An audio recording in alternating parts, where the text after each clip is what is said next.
दोस्तों ये शुद्धतम मावा बर्फी है।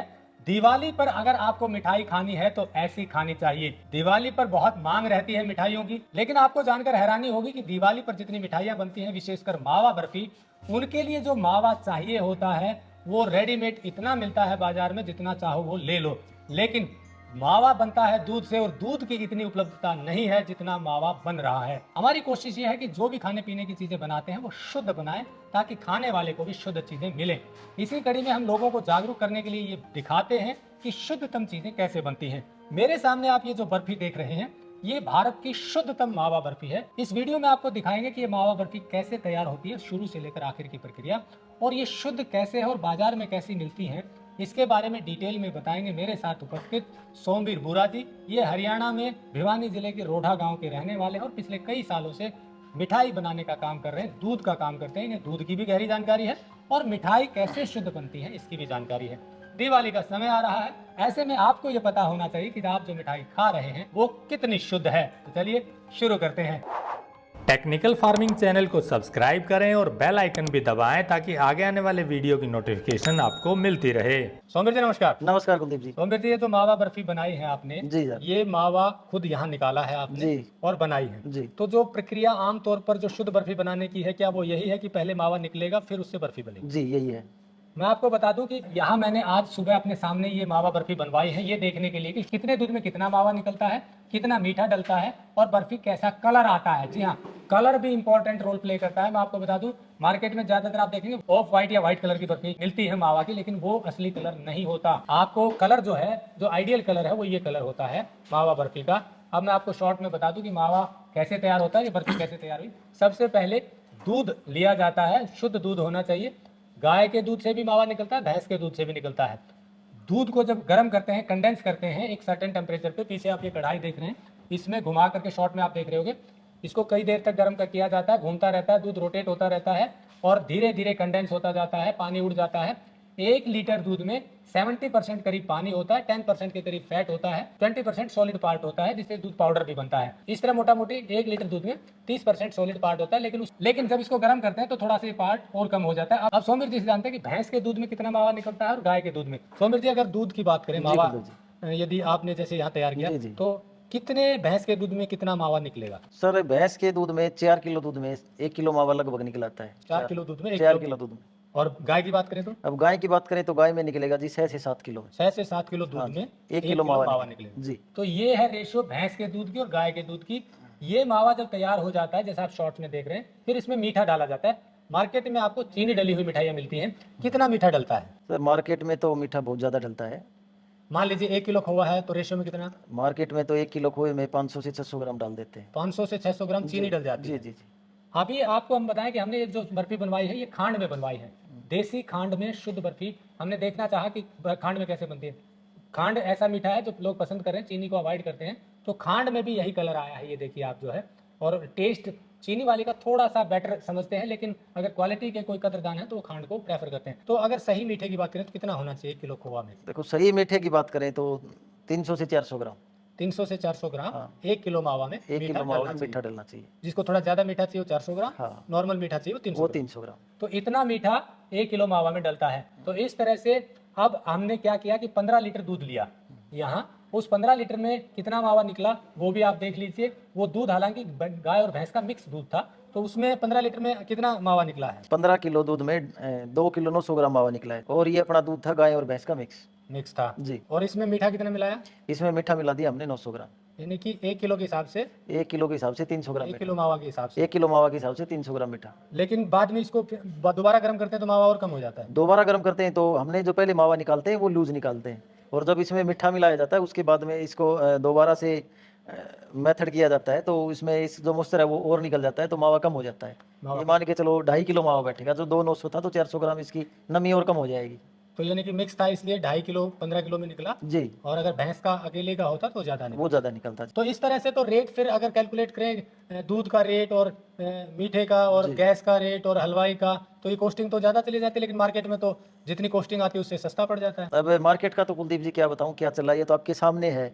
मैं जहाँ बैठा हूँ यहाँ दूध की भी कोई कमी नहीं है, अथा दूध है। और मेरे को जो दूध मिला है तो मेरे हिसाब से सस्ता दूध मिला है। और इसमें भी बर्फी की या मावे की ये कॉस्टिंग जा रही है, तो आप सोच लो जब शहरों में वो मावा और वो बर्फी आपको इस रेट में मिल रही है तो कैसे मिल रही है। यानी कि अगर मोटा मोटी लगाएं, दूध क्या भाव मिल रहा है आपको? अभी ये सारी प्रक्रिया आपके सामने हुई है, दूध भी आपके सामने है, दूध का मैंने रेट भी दिखाया है, उसकी फैट भी आपको दिखाई है, क्या रेट दूध का निकल के आया है। उसके बाद में बर्फी भी आपके सामने बनी है, कितना मावा निकला है, कितना मीठा डाला है।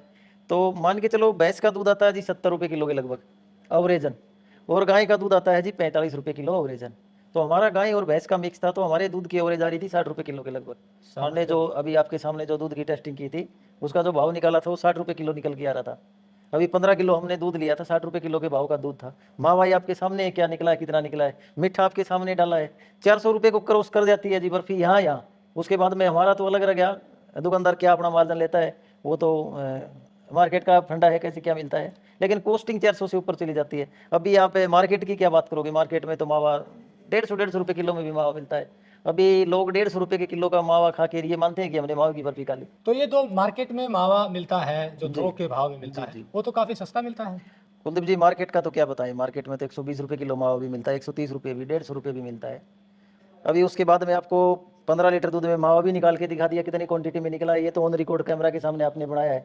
अब ये तो मेरे से अच्छा आप ही बता सकते हो कि क्या निकला है इसमें। अब उससे रही अगली बात, तो उसके बाद में हमारी दूध की ट्रांसपोर्ट कॉस्टिंग रहेगी, यहाँ की कॉस्टिंग रहेगी, लेबर कॉस्टिंग रहेगी, इंफ्रास्ट्रक्चर की कॉस्टिंग रहेगी। अब ये सारे इसमें जोड़ के तो अब आप या इसका भाव निकाल लीजिए किस रेट में तैयार होता है। तो आप अंदाज़ा लगाइए कि आपके सामने सारा कुछ हुआ है, तब भी ये कहाँ जाके इसकी रेट बनता है। तो फिर 150, 200, 300, 400 इस रेट में आपको मावा की बर्फी या मावा कहाँ मिलेगा, बताइए आप मुझे। दोस्तों, जैसे सोमवीर जी ने बताया कि ये जो मावा तैयार होता है 70 रुपये एवरेज भैंस का दूध से अगर लगाएं और 50 रुपये आसपास गाय का दूध का लगाएं, तो इस तरह से अब आप मावा भैंस के दूध में 4 किलो दूध में 1 किलो मावा, गाय के 6 से 7 किलो दूध में 1 किलो मावा, उस हिसाब से कॉस्टिंग जोड़िए। उसके बाद इसमें जो है गैस का खर्चा है, लेबर का खर्चा है, इंफ्रास्ट्रक्चर है, ट्रांसपोर्टेशन है दूध की, और चीनी इसके रेट को थोड़ा कम करके 40-50 रुपये की चीनी आती है, वो जितनी ज़्यादा डलेगी उतना इनको वायबिलिटी ज़्यादा आती है। तो जो कॉस्टिंग का खेल है, दो चीज़ों में गड़बड़ाता है, बदलता है, मीठा कितना ज़्यादा है और उसमें मावे में मिलावट कितनी ज़्यादा है। मावा 150 रुपये में मिलता है, थोड़ा कम भी मिलता है, थोड़ा ज़्यादा भी मिलता है, तो ये थोक के भाव में कितना ही मिल जाता है। लेकिन असली मावा वो होता है जो दूध से सीधा हलवाई तैयार करे और उसकी खुद ही बर्फी बनाए, क्योंकि अगर मावा बना बनाया कहीं से लेते हैं तो मावे की सेल्फ लाइफ भी लंबी नहीं होती, तो इसका मतलब उसे सेल्फ लाइफ रखने के लिए कुछ प्रिजर्वेटिव डालना पड़ेगा। तो इस तरह से वो क्वालिटी मावा की नहीं रहती जो बाहर से थोक के भाव मावा ला करके हलवाई मिठाई बनाते हैं। लेकिन हलवाइयों की मजबूरी है कि शुद्ध मावा तैयार करने के लिए दूध चाहिए, वो दूध नहीं मिलता है। बड़े शहरों में तो भूल जाइए, छोटे शहरों में भी नहीं, गाँव में मिल रहा है दूध। ये हरियाणा के गांव में है, भिवानी शहर के पास में, तो यहाँ दूध अवेलेबल है, लेकिन गाय और भैंस का मिक्स अवेलेबल है। गाय की भी हम ये नहीं कहते कि देसी गाय है सारी, गाय भी मिक्स तरह की होती है, तब जाकर कहीं इनको ये दूध से मावा बना पाते हैं। कुलदीप जी भी एक बात और आपको मैं बताना चाहूँगा, हमारी जो ये मावा बर्फी है ये थोड़ी सी हटके है मार्केट से हटके। ऐसे एक तो हम इसमें देसी खांड डालते हैं, और दूसरा हम मीठा इसमें बहुत कम डालते हैं, मिनिमम जो मीठा होता है वही डालते हैं इसमें, मैक्सिमम नहीं डालते हैं। आपके सामने ऑन रिकॉर्ड हमने डाला है, हमारे पहले की भी बर्फी है, आपने टेस्ट करके देखा है दोनों का मीठा कितना है। तो आप बताइए अगर आपको फर्क लगा हुआ तो। हमने हमारे जो काउंटर पे मिठाई थी और अभी आपके सामने बनाई है, क्या उसमें और आप में आपको कोई मीठे में अंतर लग रहा है? बाकी हमारा तो यही एक रेशो है, हम इसी रेशो से डालते हैं 300 ग्राम हाँ 1 किलो मावा। 1 किलो मावा में। ये देखिए आइडियल रेशो बताया इन्होंने। और अगर ये चीनी की जगह देसी खांड हो तो कहने क्या, तो ये हमने जो बर्फी अभी सामने तैयार करवाई है ये देसी खांड से तैयार करवाई है, तो ये शुद्ध मावा बर्फी है जो देसी खांड से बनी हुई है। अब सवाल ये है कि दिवाली पर आपको मिठाई चाहिए होती है, तो आपको यदि शुद्ध मावा बर्फी चाहिए तो ये मावा बर्फी आपको मिल सकती है, लेकिन ये दिल्ली एनसीआर और आसपास के शहरों में ही उपलब्ध हो पाएगी, क्योंकि ज़्यादा दूर कुरियर नहीं हो पाएगी। कुरियर में अगर टाइम लग गया तो ख़राब हो सकती है जी। लेकिन दिल्ली आसपास के इसका ऑर्डर कर सकते हैं। प्री ऑर्डर आपको बुक करना पड़ेगा, नंबर हमने दिया हुआ है। और साथ में आपको बता दें कि शुद्ध फार्म से भी ये आपको मिलेंगी दिवाली के उपलक्ष्य पे, वहाँ से भी आप सीधे इनको ले सकते हैं, लेकिन प्री ऑर्डर आपको बुक करना होगा, क्योंकि उतनी ही मात्रा में ये बनाएंगे। आप दूसरी बता दें कि और अगर आपको सीधे मिठाई लेनी है तो आप सोमवीर बुरा जी से मिठाई ले सकते हैं। इनकी शॉप हरियाणा में भिवानी जिले के तोसाम बहल रोड के ऊपर है, रोड़ा गांव में स्थित है। यहाँ ये यहीं पर इसको मैन्युफैक्चर करते हैं, प्रिपेयर करते हैं। आप सीधे आकर कभी भी देख सकते हैं और इनसे मिठाई ले सकते हैं। जैसा आप जानते हैं कि हम ऐसे लोगों को सीधा आपसे मिलवाते हैं, निःशुल्क मिलवाते हैं, जो शुद्धतम काम कर रहे हैं। तो ये एक सोमवीर जी ने मुहिम शुरू की है कि लोगों को शुद्ध मिठाई खिलाई जाए।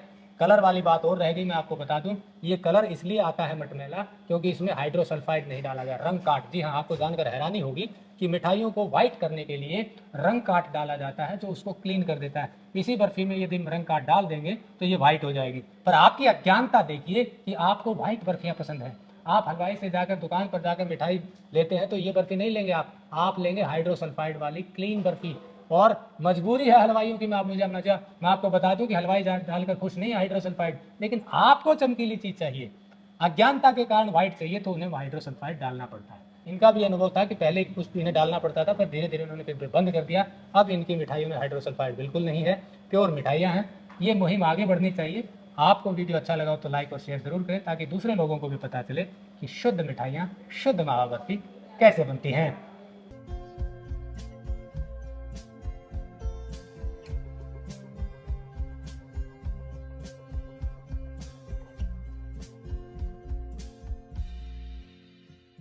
अगर आपको यह वीडियो पसंद आया है तो ज्यादा से ज्यादा लाइक और शेयर जरूर करें। साथ ही चैनल को सब्सक्राइब करना ना भूलें।